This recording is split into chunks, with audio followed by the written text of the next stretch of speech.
যাত্ৰা উন্মোচন উদ্বোধন কৰাৰ কাৰণে যিগৰাকী সাংস্কৃতিক বিভাগৰ লগত ওতঃপ্ৰোতভাৱে জড়িত মাননীয় শ্ৰীযুত বীৰেন বাংশদেৱ তেখেতক শোভাযাত্ৰা উদ্বোধন কৰাৰ আগতে তেখেতৰ এখন ফুলাম গামোচাৰ সম্বোধন জ্ঞাপন কৰি আমাৰ আজিৰ অনুষ্ঠিত পৰা আৰু সম্বোধন জ্ঞাপন কৰিব আমাৰ আচাৰ্য ৰশ্মি ৰেখা।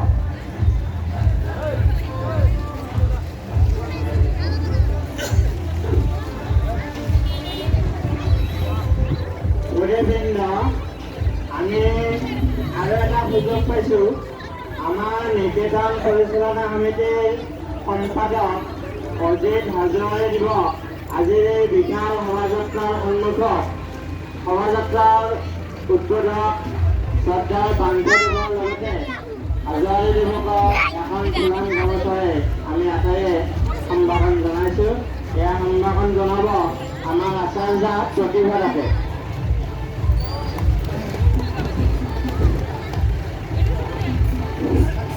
আমাৰ সাংস্কৃতিক শোভাযাত্ৰা উদ্বোধক নহ'লেও দুআষাৰ বক্তব্য ৰখাৰ কাৰণে আহ্বান শিক্ষা অনুষ্ঠানৰ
गोपाल साजाए कासाए नंदेर रानी कासाए नंदेर रानी ओई आमार दूधेर बालक नील